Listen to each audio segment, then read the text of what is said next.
Okay. So have you understood what is normally consolidated clay? So normally consolidated clay is a kind of clay where the present overburden pressure, that is the effective in situ stress, is the most the soil has ever seen. Now what is the difference from the normally consolidated clay for the over consolidated clay? Let us try to understand. Over consolidated clay, see the definition says the present overburden pressure is less than the soil has experienced in the past. Now what does it mean? This means, is using a simple example you try to understand. See, suppose there is a place where there is a hill on the ground. Suppose there is a place where there is a hill on the ground. Now let's say the hill which is on the top of the ground, that is a natural feature, right?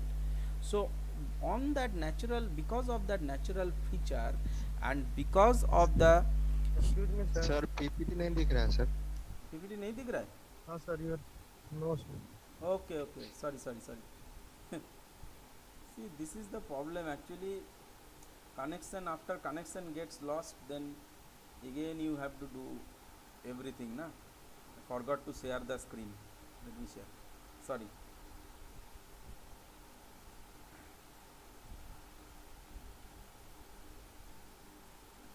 Now is it visible? Yes sir, now it is visible. So see, over consolidated clay, as I was telling, the definition you see, the present overburden pressure is less than the soil has experienced in the past. That means let's say, take one example. Let's say there is a ground, on top of that there is a hill. So this hill, you see, this hill has got huge amount of weight, right? So when the hill is over the ground, at that time what will happen? Because of the presence of the hill, there will be huge amount of pressure getting created on top of the soil, and thus the soil and the same pressure will be transmitted to the base of the soil, or underneath the hill. So the effective pressure in the soil on that case will be coming because of that huge amount of the weight that is being present over there because of the hill. Now you see, sometimes you will observe that many cases, many constructions are done after demolishing some kind of natural things. Okay, so let's say now if the hill is being destructed or demolished, okay, now you see the hill, let's say the hill is being removed from the top, from the ground surface. So once the hill is being removed from the ground surface, what will happen? The overburden pressure after the removal of the hill will become less than what the soil had experienced when the hill was present on top of the when the hill was present on top of that soil mass. So see, this is the kind of case which you can understand will happen in case of over consolidated soil. So the present overburden pressure is less than the soil has experienced in the past. Let's say when the hill was present, soil was experiencing huge amount of overburden pressure. However, if you demolish the hill, let's say if you demolish the hill and then on that place you construct a 5-storied building or a 10-storied building, it may happen that the load created by the 10-storied building will be much lesser than the load which was being given by the presence of the heel. So when the heel was present on top of that soil, the soil was experiencing much more overburden pressure after its removal, and not only after its removal, and after the removal, when some construction is erected over it, then also it is experiencing less amount of pressure, and such kind of soil will be considered or called as over consolidated soil or over consolidated clay.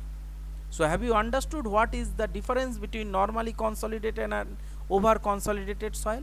So in a normally consolidated soil, whatever the overburden pressure you have, the present overburden pressure, that is the maximum. That is the maximum the soil has ever seen.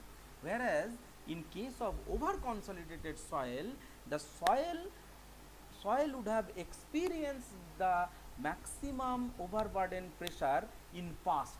The present overburden pressure is lesser than the overburden pressure the soil has experienced in the past.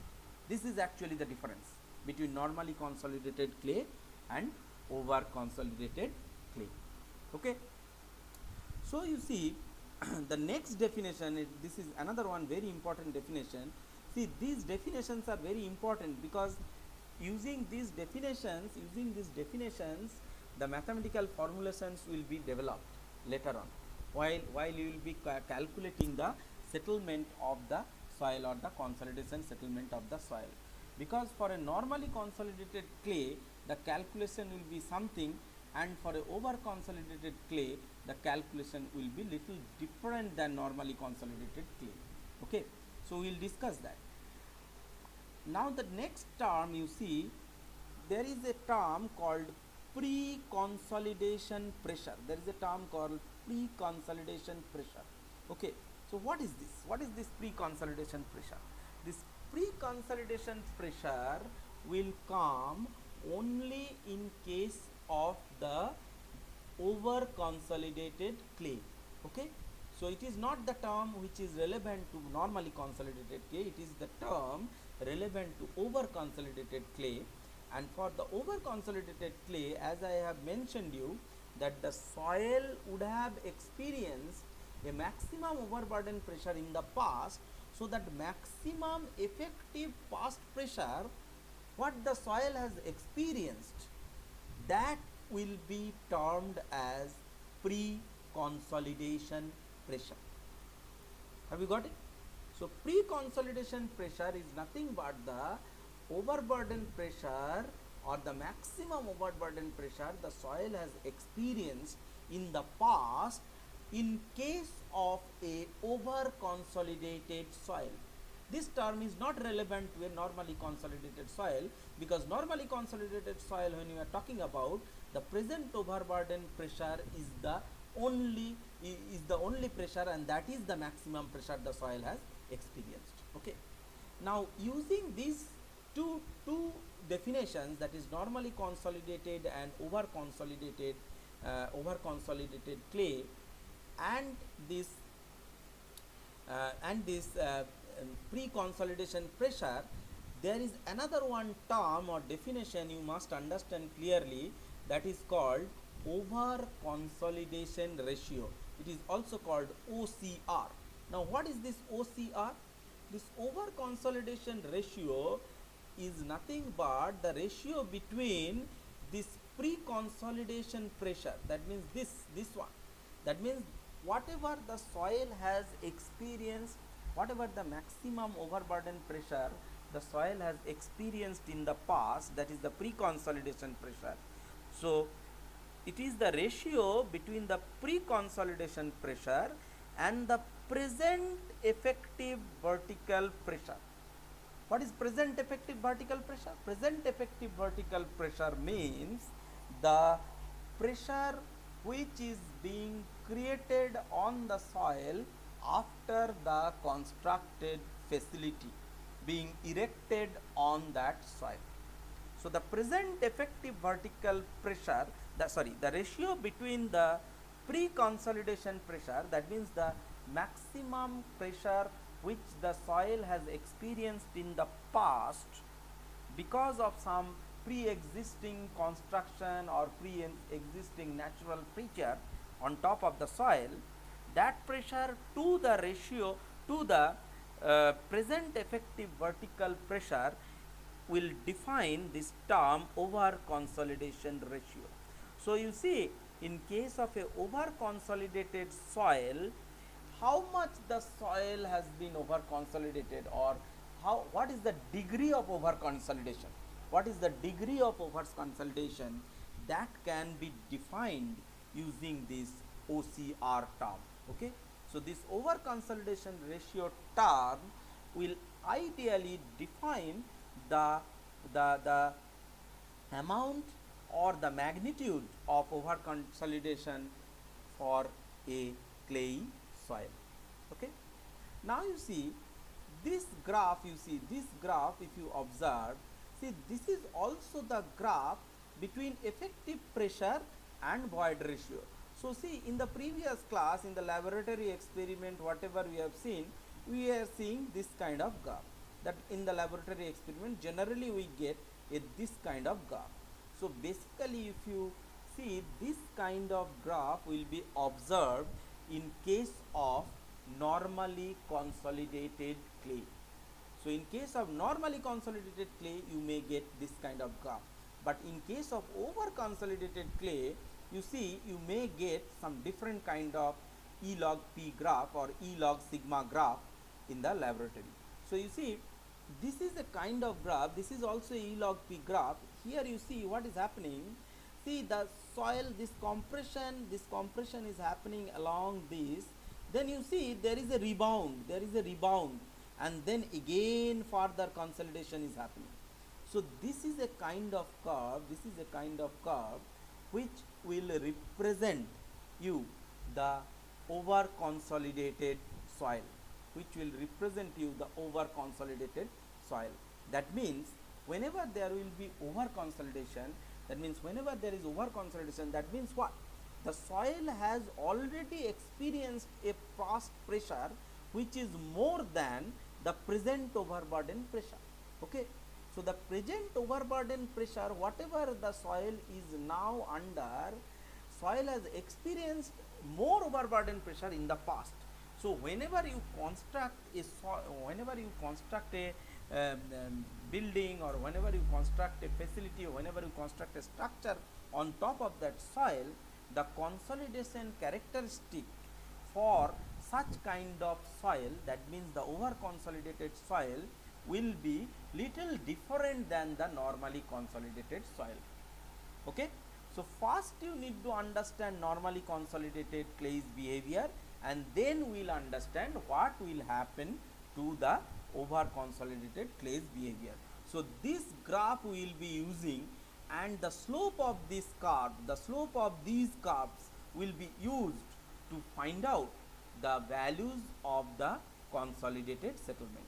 In the next part of our discussion, we will be discussing that only. So how to calculate the settlement from this E log P curve, or this kind of E log P curve.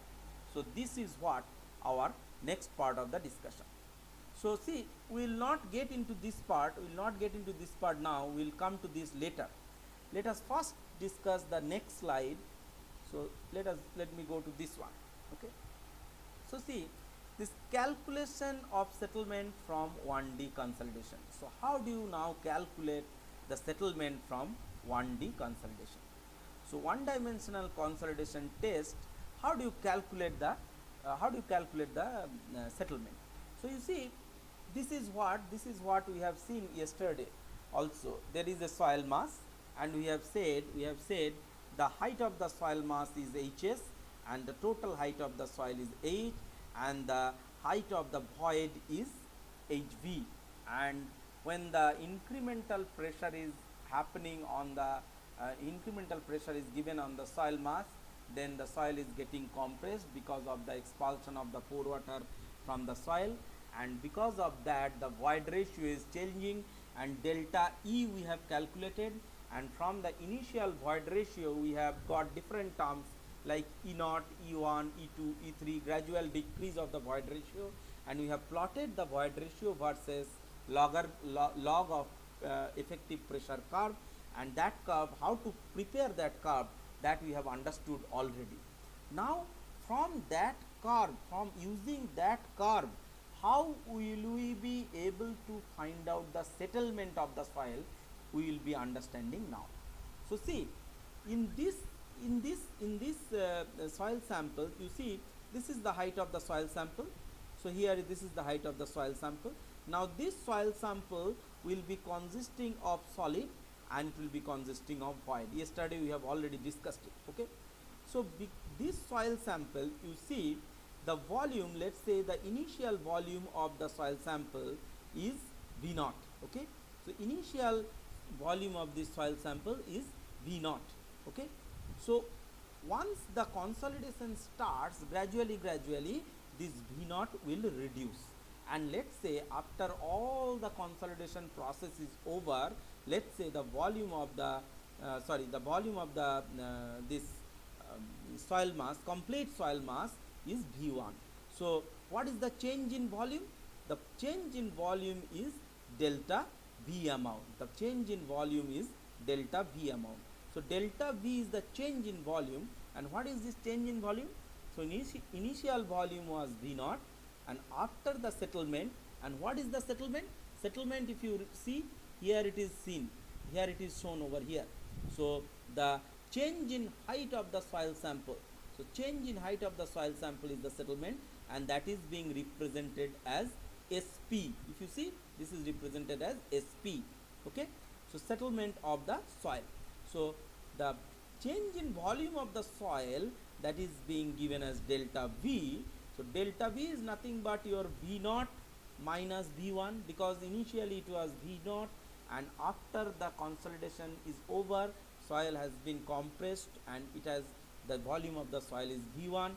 So change in volume is V0 minus V1. Now what is V0? V0 is nothing but height of the soil sample, complete height of the soil sample multiplied by the cross sectional area. So this is H into A minus of, what is V1? V1 is the volume after the consolidation has happened. Now after the consolidation, what is the height of the soil sample? The height of the soil sample is H minus of this settlement. So H minus SP is the height of the soil sample after the consolidation. So this multiplied by the area, that is going to give you the change in volume. So this HA minus H minus bracket H minus SP into A. So if you simplify it, you are going to get SP into A, because this HA minus HA will cancel out. So you see, the change in volume in the soil, will be given by what? The settlement in the soil multiplied by the area, cross sectional area of the specimen. Okay. Now if you come to this diagram, you see here it is now the three phase soil system has been just shown over here. So soil will be, complete soil mass will be consisting of solid and void. Yesterday we have understood it already. So we are understanding these terms in terms of the height of the soil sample. Here now it is being represented in the terms of the volume of the soil sample. So you see the volume of the solid is Vs, and you see the volume of the void is VV0. See, the volume of the void is VV0. So actually is what is happening. So the total volume V0, this total volume V0 is nothing but the volume of the solid plus this volume of the voids. Okay. So the complete volume of the voids. Now after the settlement has started and it has completed, so the compression of the soil is by SP amount. So there is a delta V amount of change, and why this delta V amount of change will happen? See, yesterday we have only discussed that height of the solid soil will not be changing. So the volume of the soil solid will not be changing. What is actually changing? the changing is happening for this volume of the voids. So this volume of void will be getting reduced, and you notice this v naught, will be getting reduced to v1, and this delta v thus can be represented as v naught minus v1. So what is v naught? v naught is the initial volume of the voids, and after the settlement, some settlement, the v1 is the volume of the void. So the change in volume, this delta v, can be represented in terms of change in the volume of the voids. So you need not to consider the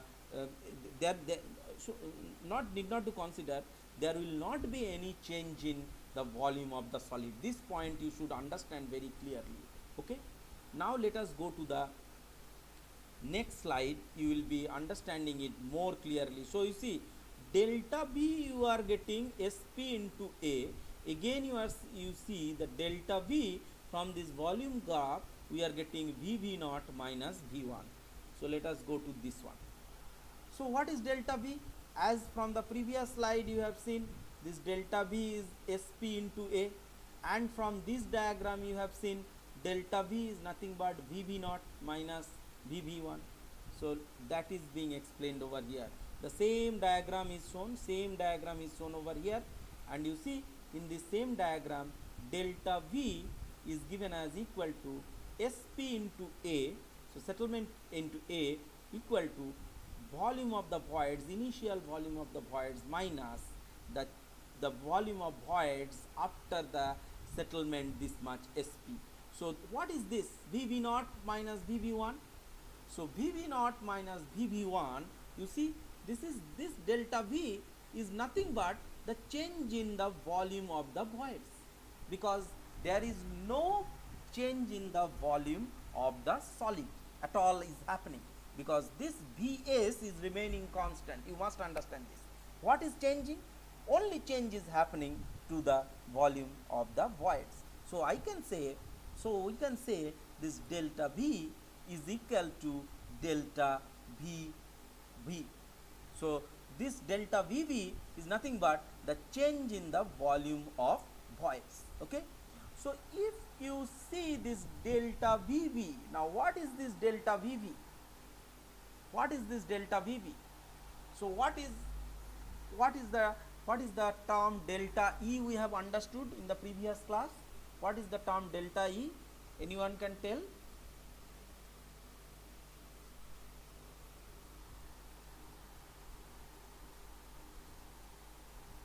Bolo? What is the term delta E? What is this term delta E we have understood in the previous class? No one?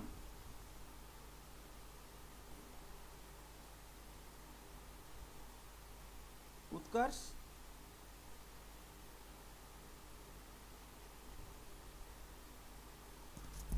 Hello? What is this? Delta E is initial void ratio. No, sir. Change in void ratio. Yes. So what is this delta E? Tell me. See, you are not at all studying, I think. See, what is delta E? Yesterday we have so much discussed about this delta E, right? So what is this delta? Change, yes. So what is delta E? We have understood na this delta E. So delta E is nothing but the volume of change in the volume of voids. See, delta E is nothing but change in the volume of voids divided by the volume of solid, right? Because I am mentioning it repeatedly that the volume of solids is remaining constant. That's what we have understood here also. You see, the height of the, if you remember previous day's class, what I have said, the height of the solid is remaining constant. How have we defined delta E1? We have defined delta E1 as delta H1 by Hs. Exactly the same thing we are doing over here. Exactly the same thing we are doing over here. Instead of height, we are writing it in terms of voids, volume of voids. So the change in the void ratio, that means the delta E can be can be defined in terms of delta VB by Vs, right? So delta E can be defined delta E. So what is, I think from very basic you should understand it, okay? So what is delta E? Let me again explain it. So see, what is delta E? Tell me. Oh,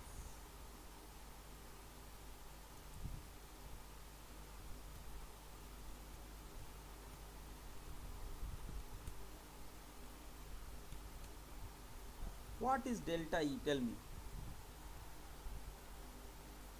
Delta H1 divided by the height of So soil. rather than delta E, let me explain me what is E. What is E?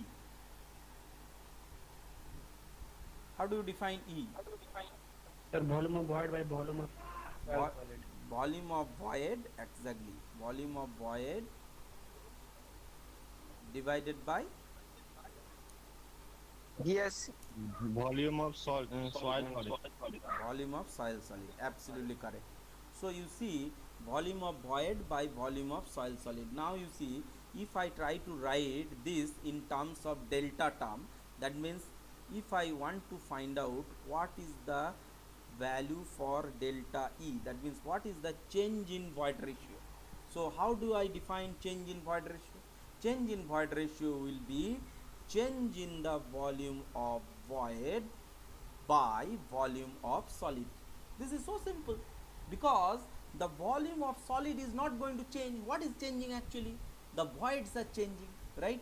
When the water is getting out of the soil, the void space is getting reduced. However, is the volume of soil solid is getting changed? No, the volume of soil solid is not getting changed. So delta E, that means the change in void ratio, can be defined in this way. So that is what is being explained over here. So you see, how do I define then delta VV? So you see, I can write this delta VV. You see, it's nothing but this one. This equation is written in this way.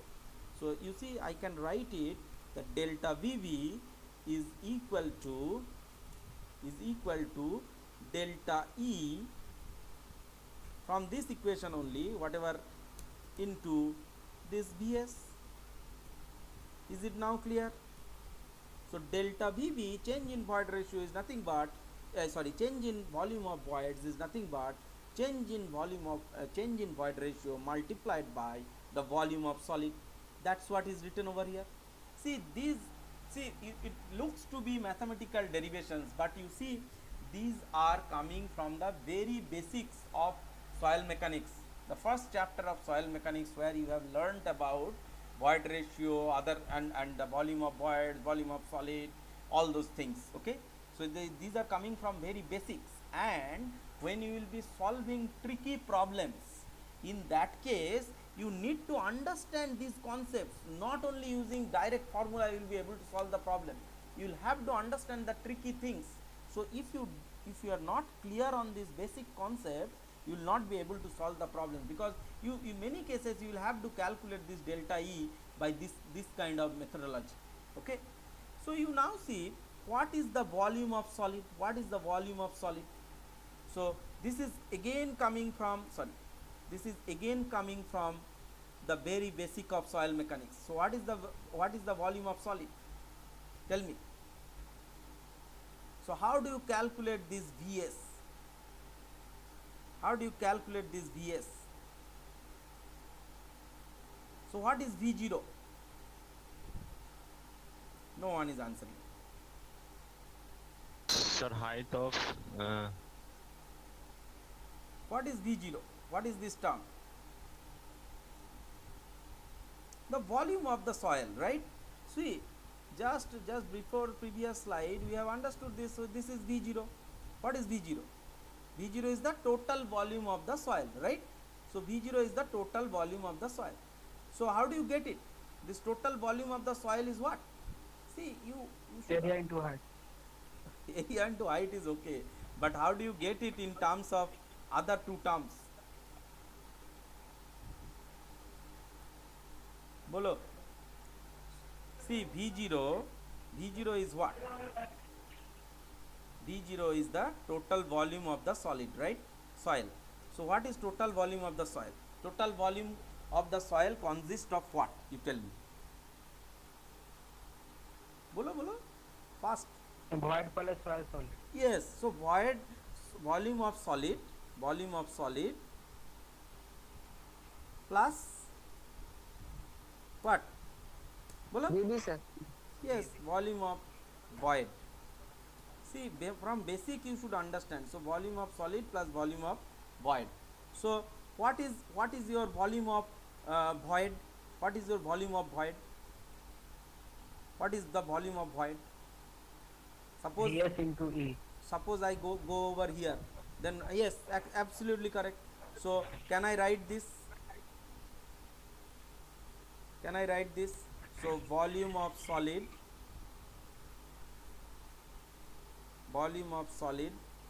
plus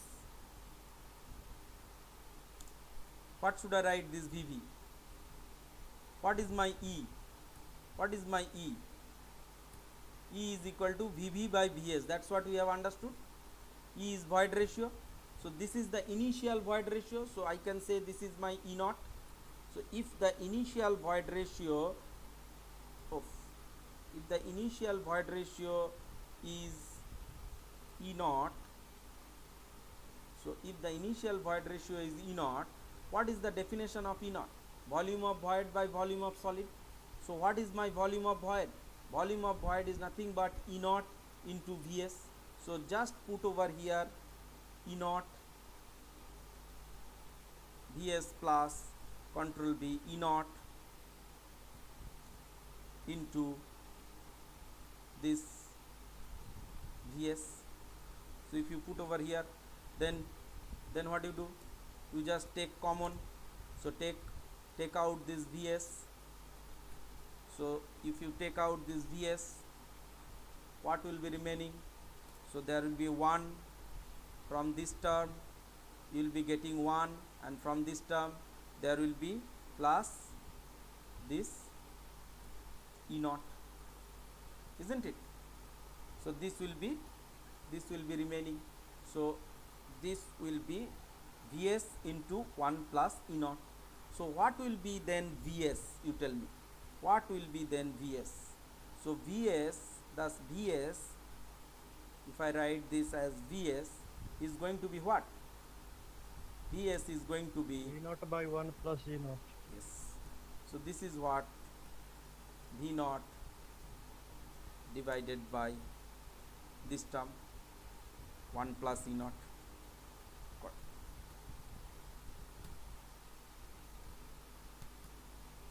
Isn't it? So Vs is equal to V naught by 1 plus E naught. Is it written over here? Vs equal to V naught by 1 plus E naught. Have you understood it now? Okay? Yes, sir. Yes. So now you see this Vs equal to V naught by 1 plus E naught. Now what is V naught? V naught is nothing but the volume of the total soil. So volume of total soil means height of the soil multiplied by the area of the specimen. So A into H. So Vs equal to A into H divided by 1 plus E naught. So this is what is your initial void ratio. E naught is your initial void ratio. Now you come little bit down. So you see what is the thing we need to find out. We need to find out this value of Sp. We need to find out this value of Sp. Now why are we doing all these things? We'll come to this now. Now you see this delta V. This delta V is nothing but, you see, we have written Sp into A, and then we have said Sp into A means delta Vb, that means change in the volume of void, and we have said change in the volume of void is nothing but delta E into Vs. Now you see we will be replacing this Vs term with this AH by 1 plus E naught. So you see what we are saying, delta V, that means change in the volume of the soil, which is nothing but the change in the volume of the voids, is equal to settlement of the soil multiplied by the area is equal to delta E into Vs. See, from here we are getting delta E into Vs, and this Vs if you replace, so what will come? What is the value of this Vs? Vs, you see, Vs is nothing but this AH by 1 plus E naught. So I am replacing this Vs over here. So you see AH divided by 1 plus E naught into delta E. This delta E will be remaining. Now you see in this term on the left hand side SP into A, there is a. On this term on the right hand side there is a. So A cancels out. So what will be the value of SP? So see, the settlement of the soil SP will be given as equal to H, which is the height of the soil sample, divided by this delta E. What is this delta E? Delta E is the change in the void, right? Change in the void ratio. So change in the void ratio delta E divided by 1 plus E naught. Is it clear? So you see, this is actually the formula for calculation of the settlement. And now you see where from you can get this value of delta E. You see, this delta E value can be easily obtained from this E log P curve. You see, from this E log P curve, whatever we have understood from this curve, this E1 minus E2 is basically the delta E. If you see, E2 minus E1, this E2 minus E1, delta E1 is what? Delta H1 by Hs, right? So delta E1, delta E can be easily obtained using this E log P curve, and that is what is the usefulness of this E log P curve. We'll understand it in the next slide. So up to this, is it clear? SP is equal to H multiplied by delta E by 1 plus E naught. If you have any doubt, you ask me. You ask now. Otherwise, we will move to the next slide. Is it clear?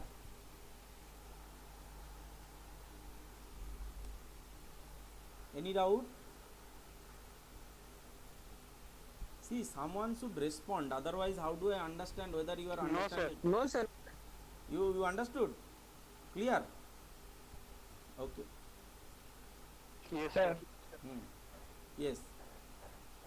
Sir, delta VV, sir, initial void volume. Delta?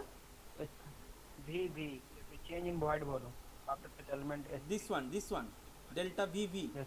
Delta VV is the change in the void. See, initial void volume, you see from, you just see the diagram. So initial void volume is VV naught. Initial void volume is VV naught.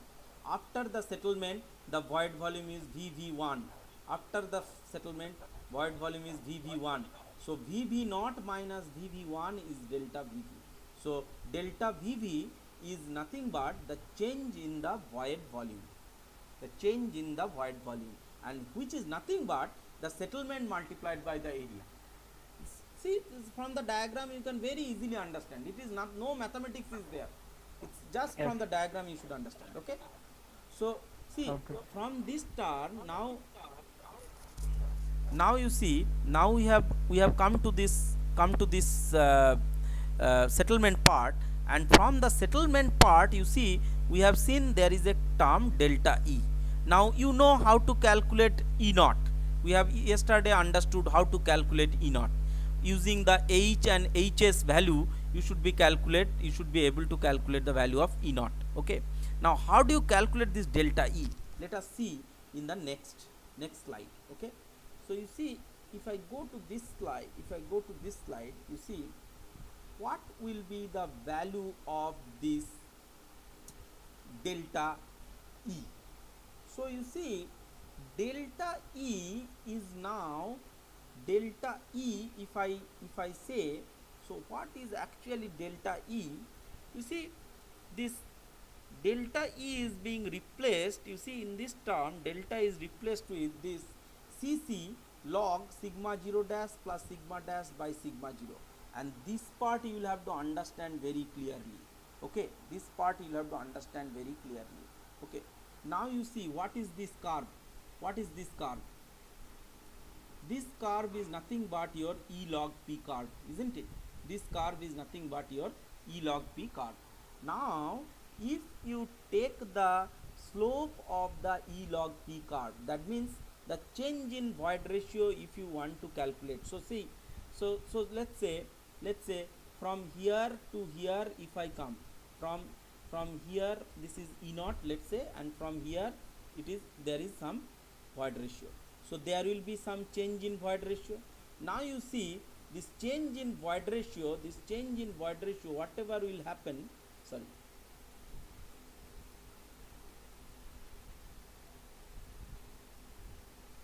see this change in void ratio, whatever will happen, let's say this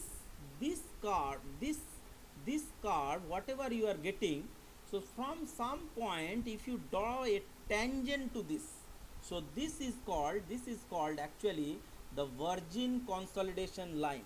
This line is called, sorry, this line is called the virgin consolidation line. Don't concentrate on this part, now. This is actually, you see, we are discussing it for normally consolidated clay, and for normally consolidated clay you just think that the curve will be just going something like this, it will be going straight down like this, just exactly the same way we have received in this case. So for a normally consolidated clay we are getting a curve something like this, and if you draw a tangent from here, then you see, if I want to find out the value of delta E, then you see how do you calculate the value of delta E. So you see, if you take from E1 to E2, the void ratio is getting decreased, then you see the pressure is getting increased from sigma 1 dash to sigma 2 dash. Okay, so this is the point you should observe very carefully. So you see, if I want to calculate delta E, then you see what is the delta E. So can I write something like this? This delta E divided by this is going to be actually tan theta, correct? So this is your vertical and this is your horizontal. So if I write this divided by this, that is going to give you the slope of this curve, isn't it? The slope of this curve will be given by the slope of this curve will be given by this change in void ratio divided by this change in the pressure. And what is this change in the pressure? This change in the pressure should be in the logarithmic scale. Okay, so you see this delta E.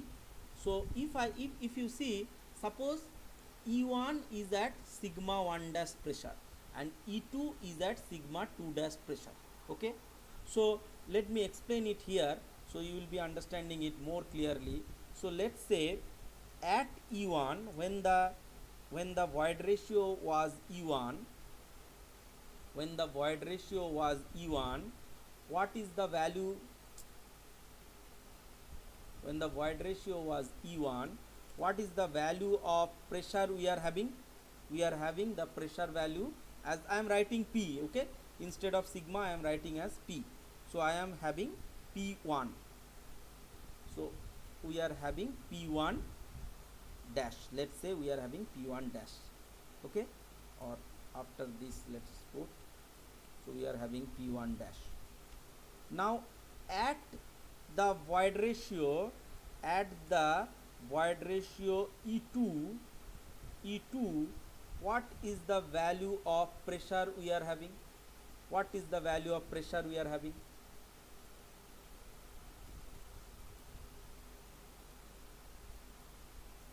Bolo, this is P2 dash, right?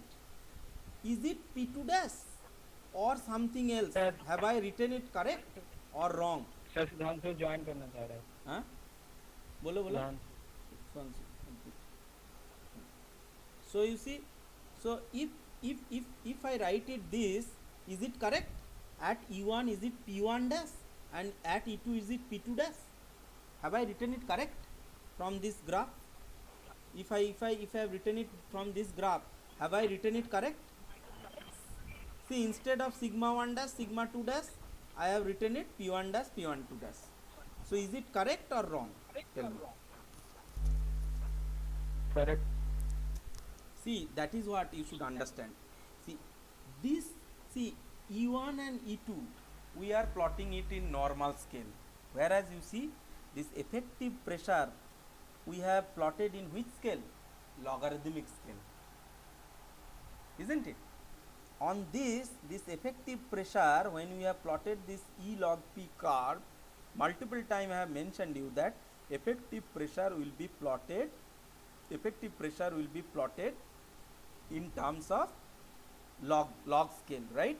So in that case, actually at E1, from the curve you see, you will get log of P1. Are you getting?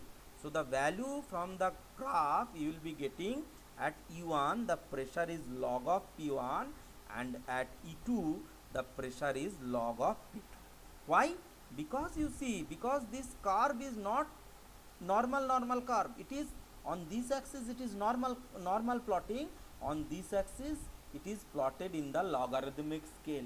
So you will have to take the logarithmic value. Okay, so log of P1 and log of P2. So when there is a difference, so how do you calculate the slope? So slope of the curve. So now if I draw the slope of the curve, and what is the slope of the curve? So slope of the curve is E1 minus E2. The void ratio is changing from E1 to E2, right? And when it is becoming E1 to E2, the pressure is increasing from P1 to P2. Okay, so how can I write it? I can write slope of the curve is nothing but, I can write it this way, the change in the void, that means E1 minus of this E2, E1 minus of this E2, and then I put a bracket over here. So this is my, see, this is my E1, this is my E2. Which is more? E1 is more, because void ratio is decreasing, right? Void ratio is decreasing from E1 to E2. The value of E1 is more than value of E2, right? Because it is the compression. So void is gradually decreasing. And why the void is decreasing? The pressure is increasing, right? So how do I get this distance? I will get this distance by this one, right? Divided by log of what? Log of P2 dash, log of P2 dash, or rather I will keep it from, take it from here, log of P2 dash minus of log of P1 dash. Have you understood this? So this is your vertical height, and this is your horizontal height. Okay, horizontal length. So this divided by this is going to give you the slope of this curve. That means if you draw a tangent at this point, the slope of the curve will be given by this one. So this slope of the curve will be now considered for getting the value of that settlement, and this E1 minus E2, that is nothing but your delta of E. So this E1 by E2 I can replace easily with delta E. Okay, so see, this delta E is nothing but the slope of the curve multiplied by this logarithmic term, and this slope of the curve is given as a term called Cc, which is called the compression index of the soil. Okay, so this Cc term will come into picture now, and this Cc is a term which is the slope of the curve. Means which curve? This curve is nothing but your E log P curve, and this for this E log P curve, the slope of the curve is termed as Cc, which is called the compression index of the soil. And what is the term we want to find out? We want to find out the value of this delta E. So this value of delta E is nothing but, you see, this log of P2 dash minus log of P1 dash. Okay, now if a logarithmic subtraction happens, then what we will do? Log of P2 dash minus log of P1 dash means what?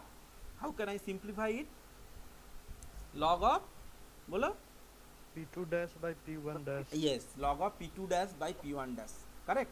So log of P2 dash, so P2 dash minus P1 dash can be easily written as this one, right? Log of this also, it can be written in this way, right? Log of this one. Can I write this? Can it be written like this?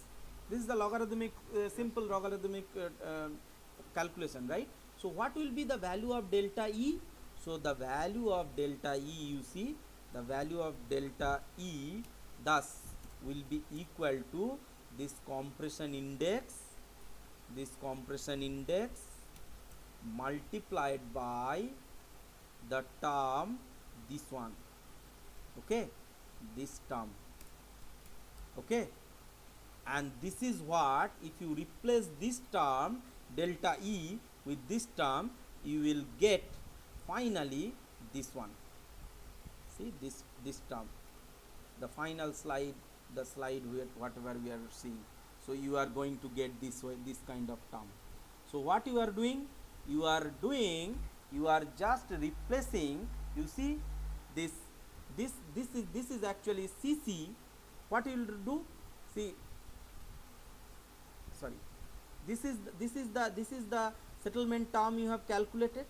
This Sp equal to, so let me write it here, otherwise you will not understand. So can I take another 10 minutes, then I will complete it, or should I keep it for next class? Complete करा दे वो. हाँ, complete कर दो, ठीक है. So you see, this is your settlement, right? So this is your settlement. See, if I do not complete, flow will be get lost. So this is your settlement Sp, and what is the value of Sp? We have seen the value of Sp. If you see the value of Sp, if you go back to this slide, it is H multiplied by delta E by 1 plus E naught. So I will write it here only, H into delta E. So delta E control V divided by 1 plus E0 or E naught. So this is what we have got, right? So this is actually the settlement.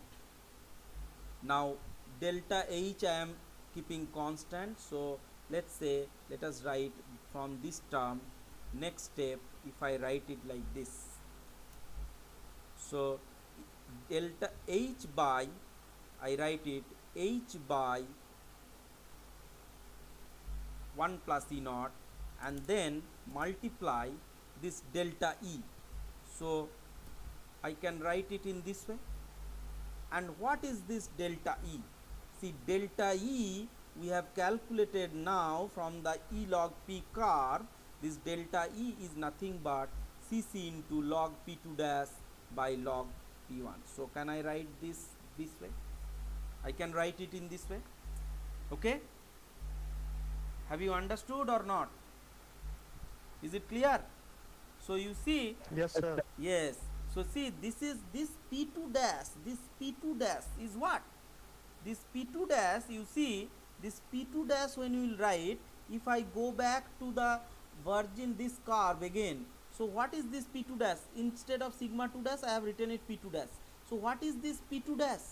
See, this P2 dash is nothing but, see, in this scale if you come, this is nothing but P1 dash, that means logarithmic of P1 dash, plus what? Plus this much increase, that means delta P. That means if you are increasing some pressure, so what is your P2 dash? P2 dash is nothing but P1 dash plus delta p amount. Delta p means what? Delta p is nothing but the incremental stress. That means from 1 kg, let's say you are increasing it to 2 kg. So from 1 kg to 2 kg, the incremental load is 2 minus 1 divided by area. So that is your incremental pressure. So I can write it that way. This P2 dash can be written as, you see, I can write it P1 dash plus, I can write it in this way, P1 dash plus not delta E, it will be delta P. So I can write this way. So Cc into log of P1 dash plus delta P by P1 dash. And you see, if you take this term and if you come here on the slide, if you see this slide, not this slide, this one, see in this slide, this is exactly the term we have written. You see, I am bringing this term to the Word document now. See the term now. See, we have written it, this one only. Now you see, is this one and this one same? You see. So what I have written? So let me simplify it. Let me write it in this way. So can I write it this way? So see, Sp equal to what it is written? Cc into H. So Cc is over here. So I can bring it here. So Cc into H. So control V, Cc into H divided by 1 plus E naught. These things will vanish. This cross will not be there. Then log of P1 dash plus delta P, or delta P dash. If it is effective stress, then you should write delta P dash. So P1 dash plus delta P dash divided by P1 dash. Here it is written sigma 0 dash, sigma 0 dash. Doesn't matter. You can write it in this way also. So initial stress will be written as P0 dash, and then incremental stress will be written as P dash, delta P dash. So have you understood it? What is the requirement of E log P graph?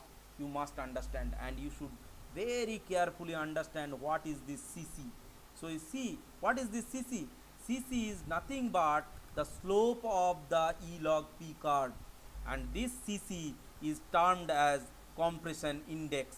So slope of the curve, slope of the field virgin consolidation curve, this is called as compression index. We will not discuss the slope of rebound curve, swell index, we will discuss it next class, okay?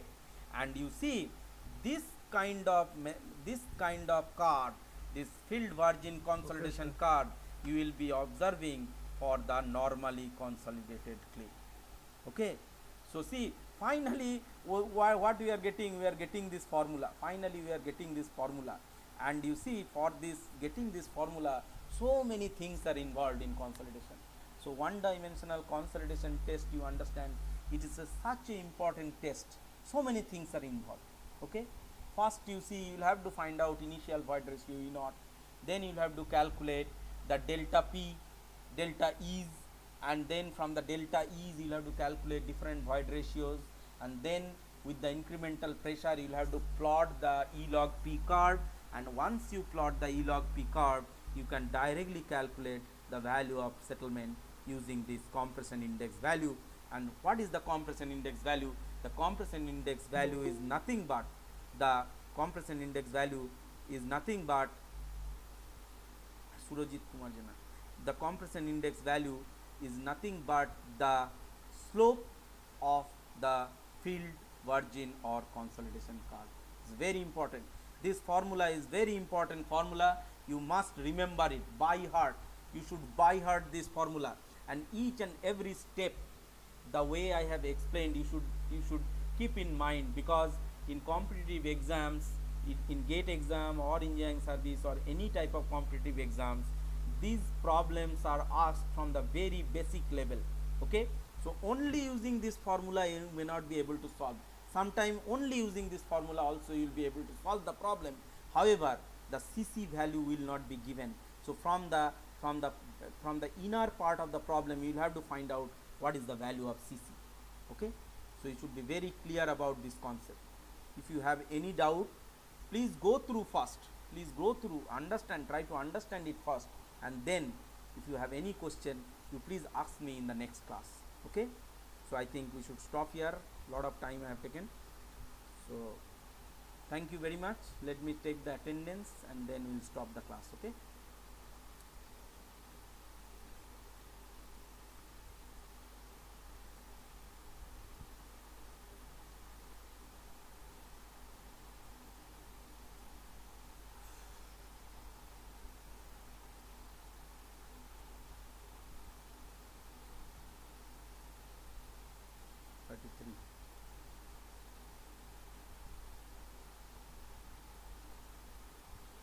Okay. Okay. Thank you. Thank you, sir.